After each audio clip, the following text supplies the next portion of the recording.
2, 3, 4. Hello everyone, and welcome to the Power of Music Thinking. My name is Christoph Zürn, and this is the podcast for people with a musical heart and a wicked job. We're looking for stories, insights and tools from the big world of music to inspire leaders and followers to listen, tune, play and perform in whatever field you're operating.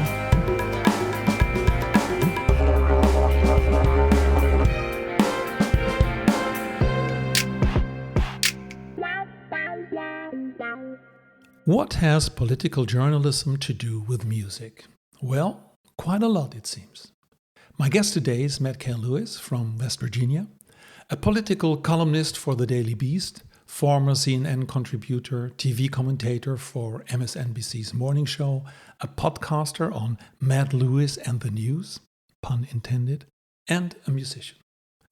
Matt shares with us that he actually started his career, or better, the foundation of his later career, in the basement, rehearsing with his band. Years later, when already being a political journalist, he reflected on his music years and wrote an essay about the lessons he learned from playing in bands and how they help him to understand his work in political journalism today. We talk about his musical upbringing, country music, steel and slide guitars, and make many analogies between music and journalism. So here are the 5 lessons from his article that he explains in the show. So 1, having an audience of followers is vital. 2, music like TV commentary involves performing. 3, playing music and being a political commentator isn't nearly as glamorous as people think. And 4, not every song or blog post or column is a hit. 5, collaboration is key. Okay, let's get right into it. Welcome, Matt. Welcome to the Power of Music Thinking. Well, thank you for having me. Great to meet you. Matt, let's dive right into the session with my, I always call it the ritual question because I do it every time. So what was your first sonic experience or album or performance that had an impact on you? Well, according to legend, my dad used to play in a country and western band called Irene and the Country Rascals. And they would play in the 1970s, they would play at a lot of carnivals. And according to my mom, even when I was in her womb, I was playing the bass with my foot along with my dad's bass guitar, as she said in the audience. So that, I guess, would be my first experience. Not really a memory. My first memory would probably be, I was thinking about it just this Christmas. My dad loved, there was a country musician named Charlie Pride who had an album called Christmas in My Hometown. And I still listen to it to this day because, a lot of Christmas music, a lot of Christmas albums are kind of recycled. And he had a lot of original songs that I thought were really good. They blended in kind of the Santa Claus Christmas with the Christ Christmas. And it was very well done. And I just can remember being at like a Christmas party, parents and my aunts and uncles, they're playing cards or board games or something. And I'm sitting on the floor, like listening to that. And it's a feeling of safety and comfort. Yeah, and also family, everyone together like a community. Yeah. Sounds very good. Absolutely. And I think kids crave that, but music is a part of it. And I just think for me that and especially even though later on I went on to play in like modern rock bands, I will always have an affinity for country music and those twangy steel guitars that were very popular back in the 70s. Yeah. I always have a reverence, a deep abiding respect, I think, for that kind of music. Nice. Steel guitar. Wow. Great. And so you also play the steel guitar, right? Well, no, it's funny. I took guitar lessons from a really good teacher named Dale Hooper, who taught me how to, using the electric guitar, do a sort of a faux steel guitar sound. So I can take The steel guitar is basically it's like a table, that you play it sort of like with a slide.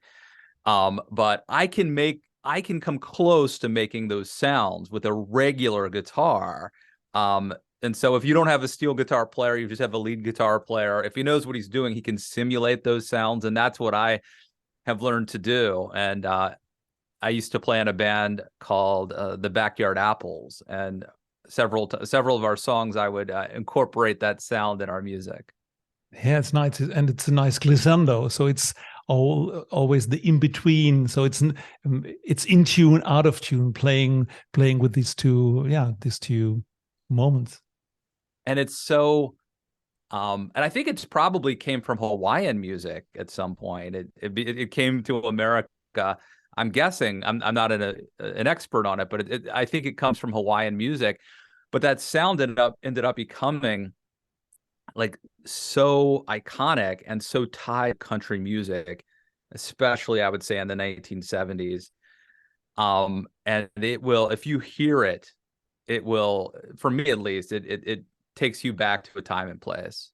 Yeah, absolutely. What I like is it seems like there are two different tempos, because in country often also can be quick. Like if you have a banjo, there's a lot going on, and the Hawaii guitar is going in a different layer over all these, let's say, this. All these little sounds. The Hawaii guitar is, covering this. Yeah, up. so I guess the acoustic version is is called a dobro, Yeah. a dobro, and then the electric version is a steel guitar. And I like both, but you're right. It's amazing just within, even if you never left kind of folk traditional country music, the range within that type of music is so broad, and there's so like you could devote your whole life to that and never become an expert. Absolutely. And I like it in that way, because then if you play it on a regular guitar, you just leave the frets where they are. And then it feels a little bit more like a violin as well, because then you have the whole range that that you can tune in and tune out into what you want to do. It is great stuff, and I still to this day, in my work in journalism, not only do I apply a lot of the lessons that I learned from playing in bands to my journalism today, but I'm sure that you've heard this before, but like I have music on a lot of times, whether maybe it's when I'm brainstorming ideas, or sometimes even when I'm writing, I'll be listening to music. So it is just an incredible part of my life, and I assume almost everybody. And if I meet somebody who just doesn't like music, that I'm a little skeptical of that person usually. Yeah, that's also interesting to tune into people and to find out if we like the same music, or if we can learn from each other, because we have different kinds of music. Matt, will you share with us, who are you? What do you do for a living? And then we cycle back between what you do and the music. All right. So my name is Matt Lewis, and I live in West Virginia. I'm a political columnist and commentator. I'm center right, so I'm a conservative, but not a Trump fan, but I am a conservative. And I write for an outlet called the Daily Beast, which is a pretty big and important, I would call it, a mainstream outlet. And I'm a conservative columnist for the Daily Beast. I also do TV appearances. I used to be a CNN contributor, but now I mostly am doing MSNBC's Morning Joe. I'm on fairly frequently to talk about my writing. And on top of everything else, I also have a podcast called Matt Lewis and the News. And in case you didn't know, that's a reference to Huey Lewis and the News. Yeah, absolutely. Nice some pun. people are too young. Some people are too young to know the reference. But they might know some songs. Oh, yeah. Like The Power of Love. Yeah, from or the Stuck movie with Back to the You. Future. Yeah. So I experienced this when you talk with younger people. They're not really interested in, let's say, the old stories about music, but on the other hand, they like the music itself if they hear them for the first time. Say, "Oh, that's nice. Oh, yeah, but that's what I'm talking about." But that's not the point. So it's really they access it directly to the music. Yeah, I think a common theme with me is blatant nostalgia. And Huey Lewis was huge when I was like 10 years old.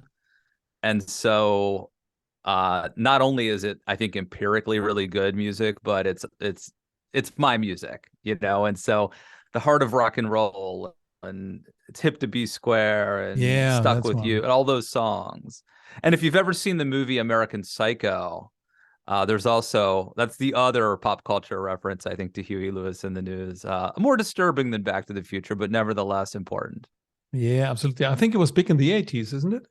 Or earlier. So Huey Lewis's music, I think, definitely peaked in the mid 80s. When did American Psycho come out? I want to say 90s, probably. And you wrote a column where you share your musical learnings and you relate it to your political journalism things that you're doing today. Can you share with us all these findings, all these parallels or analogies? Absolutely. So first of all, I think this ties into my nostalgia and sort of search for understanding of who I am and why I am the way I am, which I think is healthy. Joan Didion had some quote about, we're well advised to keep in touch with the people we used to be. Otherwise, they show up at the middle of the night, demanding to know what happened to them. I'm butchering her quote, but it's something to that effect. And so a few years ago, I started doing a lot of kind of just introspection. And one of the things that I always kind of felt bad about, my parents worked really hard. My dad was a prison guard for 30 years in Hagerstown, Maryland. And my parents worked really hard to kind of give me a middle-class life and try to put me through college and all that. And here I was, like, living in their basement playing in a rock band. And they must have felt, even though my dad had been a very accomplished musician, I think he even kind of felt like, hey, man, the world's tough. My son's a loser. You need to get out there and make something of yourself. And I kind of look back a little bit regrettably about my days playing music, as if I had wasted a lot of time, and I was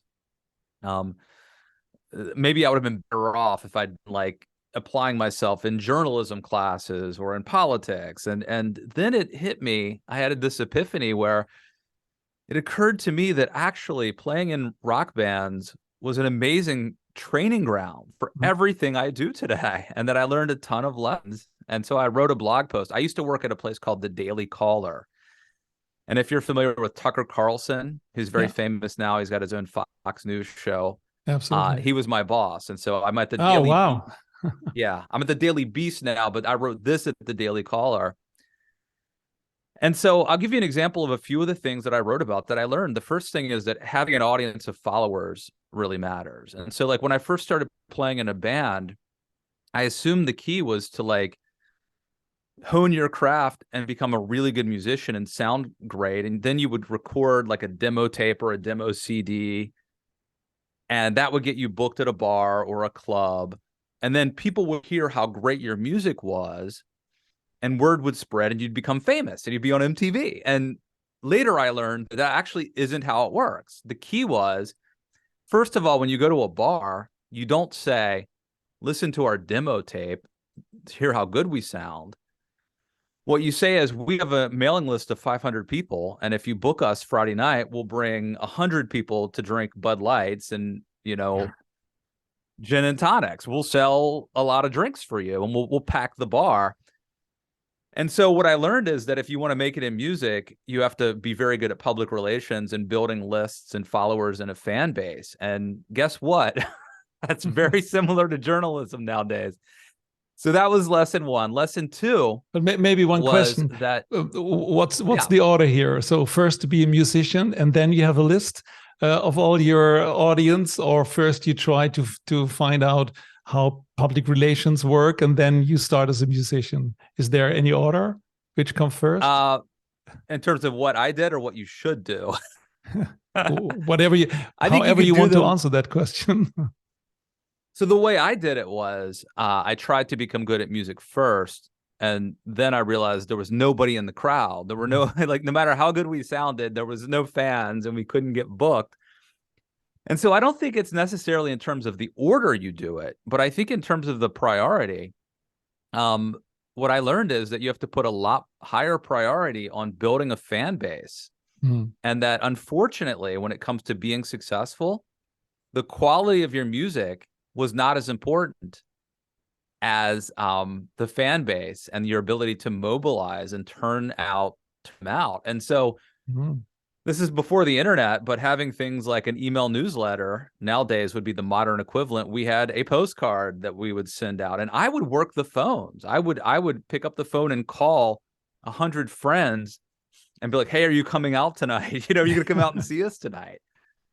Begging people to come support the band and building a community. Actually, was a lot of my work was building. I will say, the one great thing is I'm an introvert and I'm very shy, and so having a flyer, like like something to hand somebody was a great way for me to get over my nervousness and meet girls. Yeah. And so it did pay off in that regard. But what I learned is I ended up putting in at least as much, half of my time was devoted to the business stuff. If you want to be successful, and I think in writing's the same way, in journalism, you could become a great writer. You could write like Hemingway. You could have the best sources, but unless you have a Twitter following or a newsletter or a way to distribute your content, and people who are clicking and retweeting and liking your stories and downloading the podcast, you're not going to be that successful in this business either. Absolutely. So you can be an introvert, but don't show it. Yes, I've been hiding it my whole life. But actually, like I said, it's a tool for overcoming your shyness too. Yeah. I was able to justify, like, okay, I'm going to go up and talk to these people because it's for my band. It's not for me. I couldn't muster the nerve to go up and talk to them on my own. But I had a reason. Like, we've got a show tomorrow night. I've got a talking point. I've got a flyer, something to hand them, a poster to hand them, and so it was sort of a win-win for me, I think. Wow, nice. So that was the audience link between the one field and the other field. Totally. And then the second thing was that both are about performing. Nowadays I have to get up in front of a crowd and give a speech, or I have to get up in front of a TV camera and talk. And back in the old days, I used to have to get up in front of a crowd and play guitar or sing. And overcoming nerves and stage fright is a common denominator. And I think a lot of, even developing my voice, I never was a great singer. I never had a great voice, but the process of singing and working on my ear, I think, has helped me as a communicator verbally.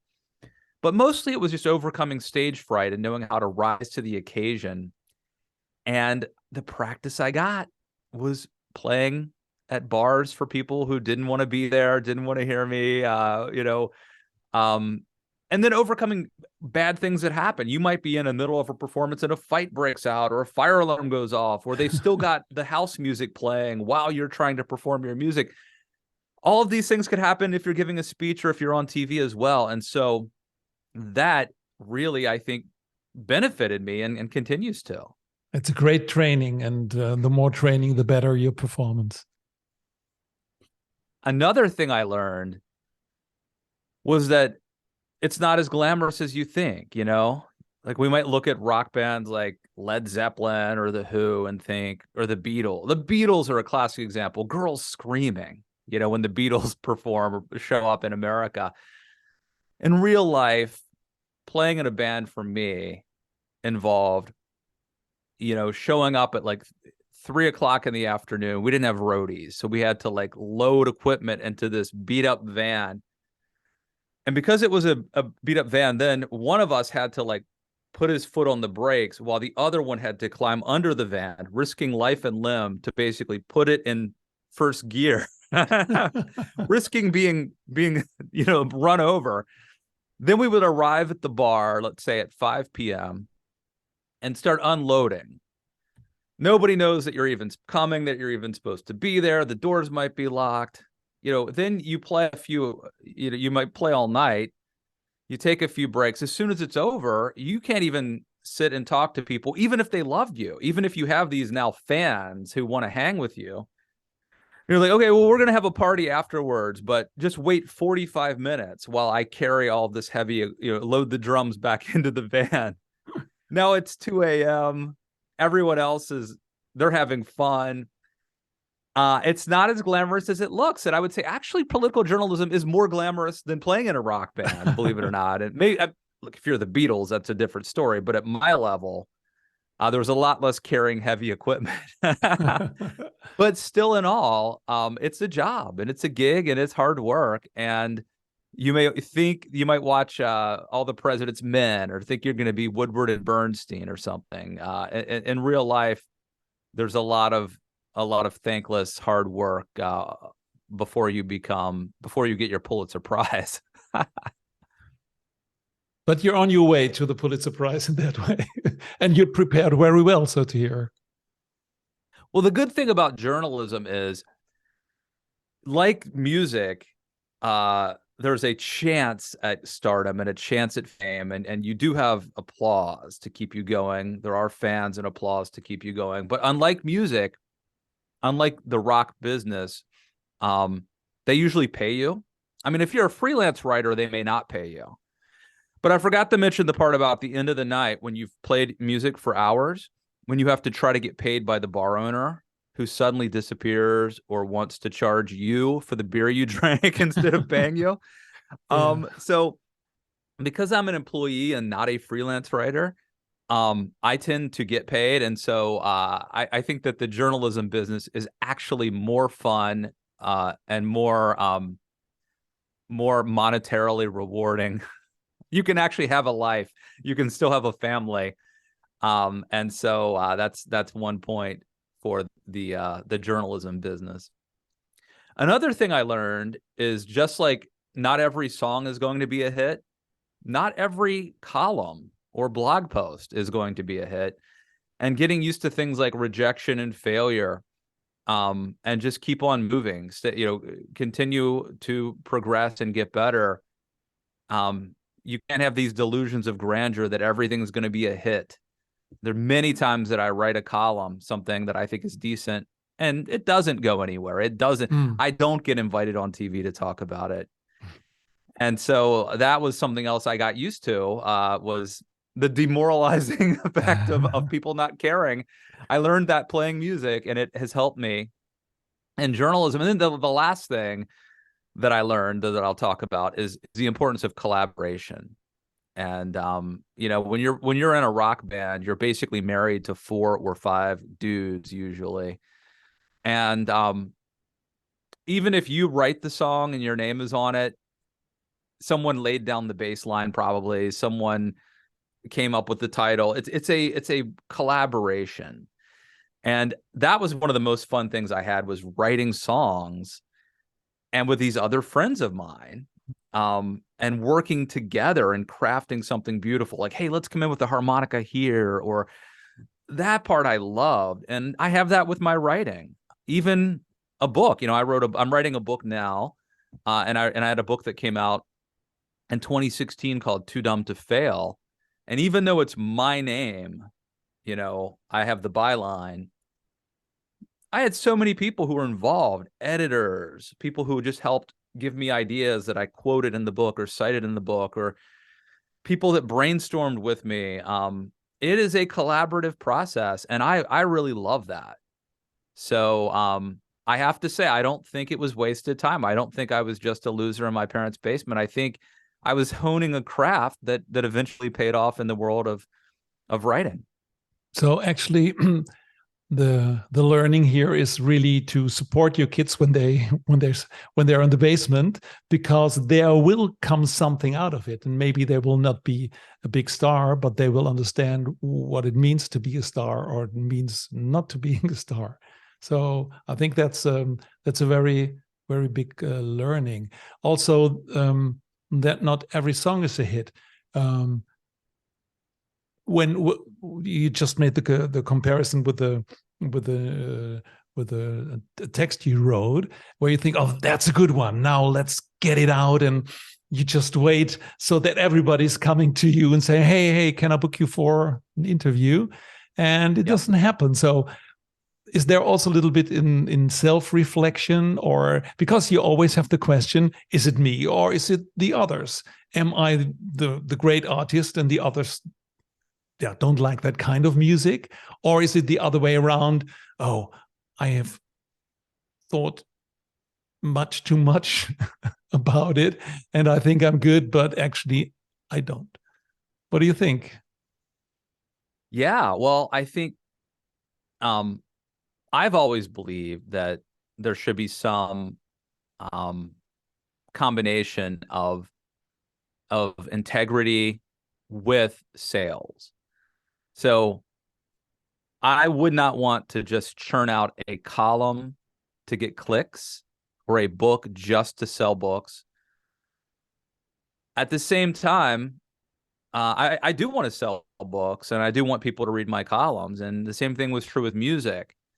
I wouldn't want to sell out and just put out, bubblegum pop that just sells records but doesn't have a soul, doesn't have heart. I mean, it's important to me to be putting out work that matters.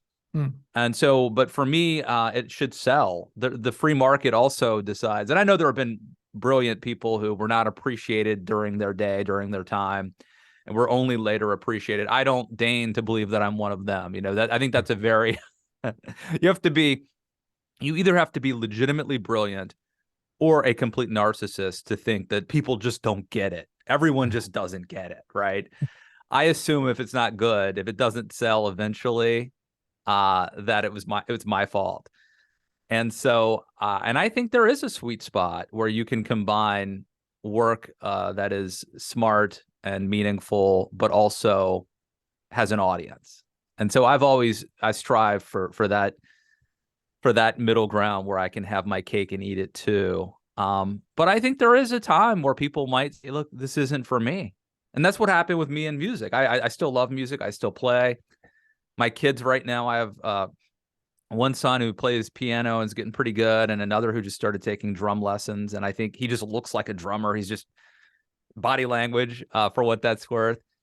So I'm very interested in music. I listen to music constantly. I still play, but it's not for me as a career. And I just had to accept that at some point. And lucky for me, I found this other career that's also creative, that gives me, it scratches all the itches that I had. And it's also romantic. It's also a chance to achieve a modicum of recognition and or fame and using creativity, but it's more who I am, and I've been able to actually have a family and make a living as a journalist, whereas I could not, even if I made enough money as a working musician, my lifestyle would have been not family conducive, shall we say, and working in bars and casinos and things like that. So I guess my message to parents is there may be, if your kids are doing something, a hobby, or if they have a dream that seems to be a little crazy or unrealistic, it may be that they're learning lessons now that will come in handy later on. I think that's a very, very nice put together, because it's always not about the parents, because they don't know everything. So it's also trust your kids. I hear a little bit between the lines. Trust them if they find something and they find it interesting. And I think maybe it's also no matter what it is. And because in the power of music thinking, I'm looking for the analogies. So while learning an instrument, learning also that not everything is going from alone. So it's always rehearsing, trying to manage to play something. And that's also an advice that I sometimes give to managers, to start learning an instrument, maybe an instrument that you might not have taken before, and trying to find out that not everything can be delegated, that there's something, and also some joy in learning something, to mastering something, to let's put in the word craft, to really make something out of it. And I think that's something that you can compare with all the other things that you could learn or you might learn in daily life, that when there's something hard, you can also try hard to manage it. And when you manage it, it's not just over. I think that's the good thing with an instrument, that it just starts, because then you can that part, and then a real world opens into new things. So I think that the learning the instrument and Yeah, no, that is well said. And I think that just as you become a better writer with more practice, you become a better musician, better guitar player. But the rehearsal thing, I think, is key. I should have put that one on my list. You've got a big performance coming up, and you work until you can play this thing blindfolded, and you know it like the back of your hand. That skill will be applied to, I've got a book coming out and I have to go do the interview circuit, and I need to be ready to answer this question and that question. I better rehearse. I better really know this stuff, put in the work and the muscle memory. And that's absolutely true. It will teach a work ethic. And also, learning that you can improve is motivational. Seeing yourself improve at something will teach you that you can improve at other things. Absolutely. Let's say two worlds together: the political world and the music world. And in the pre-talk, we talked about that famous picture from Bill Clinton who was a saxophone player, playing saxophone for Boris Yeltsin. So meaning the American president playing saxophone for the Russian president. Something that in our times at the moment, that's you can't even think about it. Do you know more about that story? And maybe a second question after it. What do you think? What music and political? How can they learn from each other? Or when could we bring in more music into politics?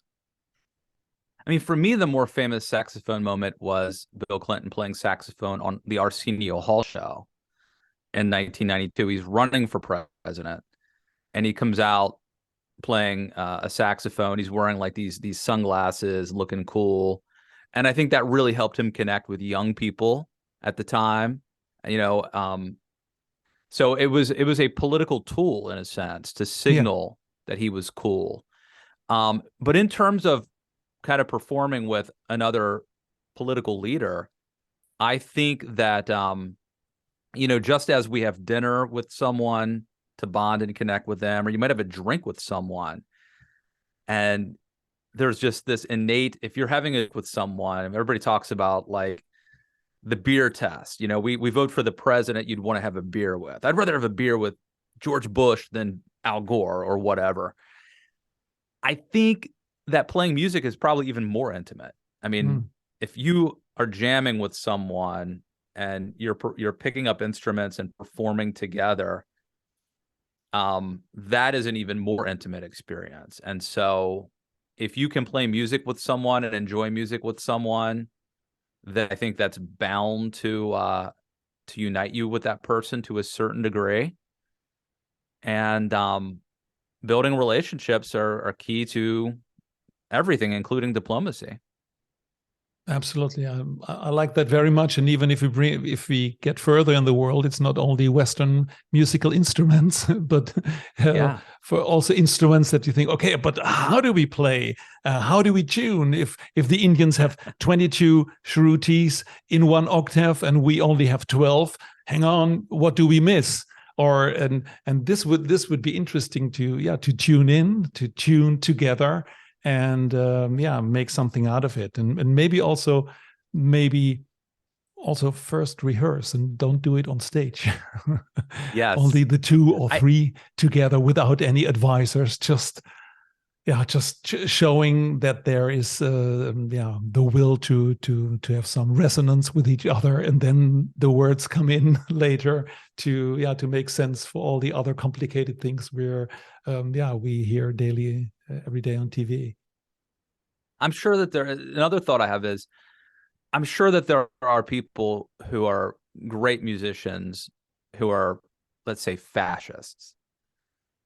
But it strikes me that if you're the kind of person who would be jamming with someone and doing improvisational music and collaborating, that's a pluralistic thing. That's an open. That means I'm open-minded. I'm open to different points of view. I'm open to the give and take, and I suspect that would translate to an open-mindedness, if nothing else, a plural. And by the way, I mean I'm like a pluralistic conservative, if that means anything. Our labels these days are really messed up. Absolutely, yeah. And so it's very hard to define who is what.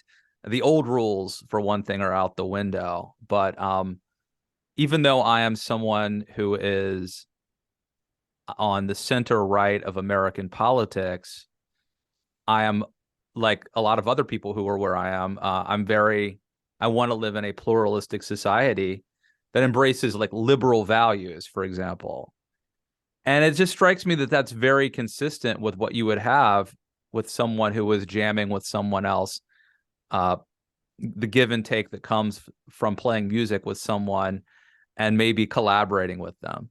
Absolutely. And that resonates a lot with me, because I think that's the difference in having a perspective on something or trying to pull someone into your perspective. So I think that's a very good one, because you never know if you look from different perspectives. Sometimes it looks totally different from the other side. Indeed. I like that very much. So, Matt, is there anything that we didn't touch between music and politics? We didn't talk about Richard Nixon, who was pretty good on the piano. Absolutely. I think we did a good job. I mean, Youssou N'Dour, for example. Youssou N'Dour, he was he had that Yeki Yeki hit, and then he was, I think, cultural, or I don't know which kind of minister in the Senegal, I think. Oh yeah, that reminds me, there was one story I wanted to tell you, which is a few years ago. I had a meeting with I write for the Daily Beast. And we had a meeting in D.C. They're based in New York, but we met in Washington, D.C. And at some point during the conversation, there were 5 of us there. And one of them was Noah Shackman, who now runs the New Republic. I'm sorry, he now runs Rolling Stone magazine, the famous music magazine. Right. One of them was Michael Tomasky, who now runs the New Republic.